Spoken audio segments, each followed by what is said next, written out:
Strained relationship between Kentucky's Democratic governor and Republican state lawmakers has been on display for years. And the Republicans, of course, have control of Frankfort. So the question tonight, how far will Andy Beshear be able to get with his top priorities now entering his second term? 4 more years. Will they be able to work together? After the election, the governor named his top priorities first. He's proposing statewide 11% pay raises for public school educators. He's also pushing for universal pre-K in Kentucky for every 4-year-old.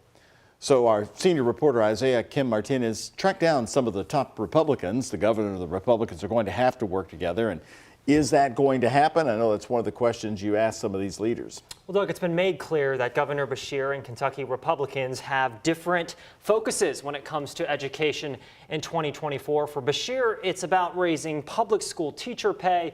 For the GOP, it's school choice. But the overarching question I asked this week, will they work together on anything these next 4 years? Thank you, Kentucky!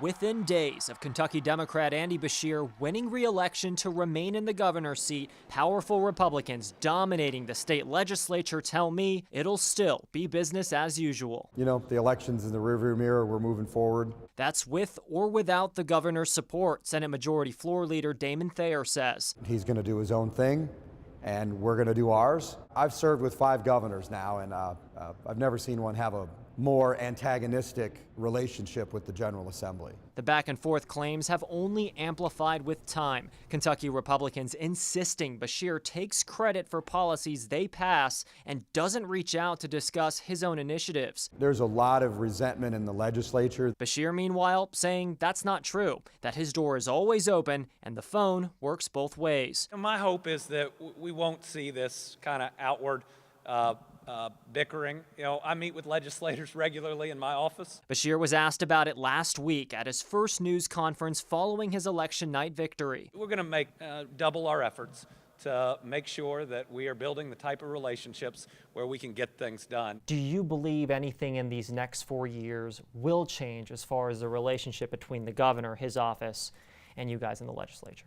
Well, I think that's more than likely up to him. Kentucky Senate President Robert Stivers sitting down with me in a one-on-one interview. Is there anything that can be done to bridge that gap?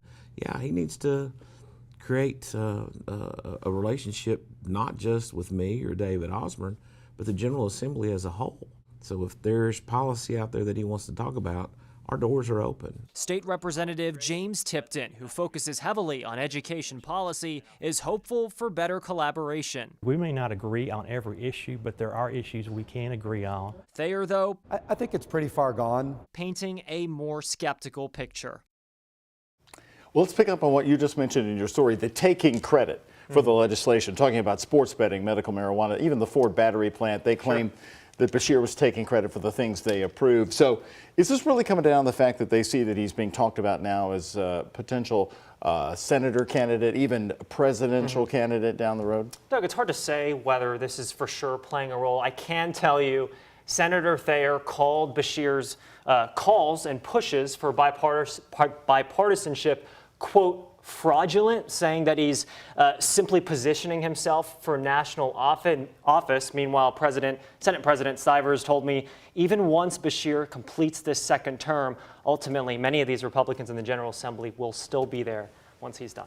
All right, this is going to be a big week for you talking about this topic. In fact, we're going to have watch parties here at WHAS. I'm thrilled to tell you that Isaiah is going to be joining the state's top political reporters this Friday night at 8 on KET's Comment on Kentucky.